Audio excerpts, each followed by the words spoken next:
Kabilang ang isang nagpakilalang pulis na gumamit ng sasakyan ng Department of Interior and Local Government sa mga sinitang dumaan sa EDSA busway. Balitang hatid ni Bea Pinlac. Rangan mo, pre! Pre, rangan mo!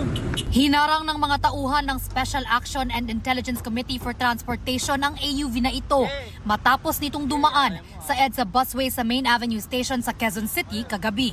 Pero kahit dumami na ang mga enforcer na pumipigil, tuloy pa rin ang andar ng sasakyan.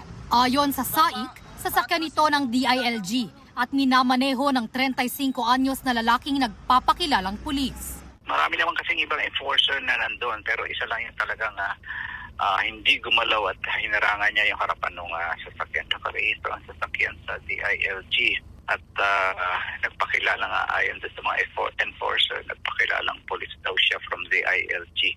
Kinumpiska ang lisensya ng driver at pinagbabayad siya ng 5,000 pisong multa para sa unang offense. Yung driver, ang registered na residence niya is MACR. So apparently parang hindi siya aware doon sa use ng busway, restricted use of the busway.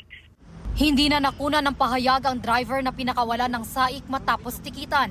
Sinusubukan naman namin kunan ng pahayag ang DILG. Kagabi, 40 na ang sinita ng SAIC dahil sa iligal na paggamit ng EDSA busway dito sa Main Avenue Station. Ang mga sasakyan nila, isang taxi, 3 government vehicle, 4 na private vehicle at ang iba, mga motor. Ayon sa DOTR, may ilang sasakyan lang na pinapayagan makadaan sa EDSA busway, gaya ng mga nasa duty na ambulansya, truck ng bumbero at PNP vehicles, pati ang 5 pinakamatataas na opisyal ng gobyerno.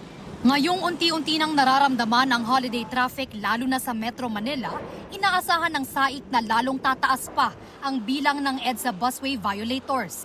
Pinag-aaralan na rin daw nila ang posibleng pagtaas ng multa para sa mga violator. Nag-uumpisa na ang holiday rush hour at maraming pinipilit na gumamit ng busway kahit hindi sila authorized. Bea Pinlac, nagbabalita para sa GMA Integrated News.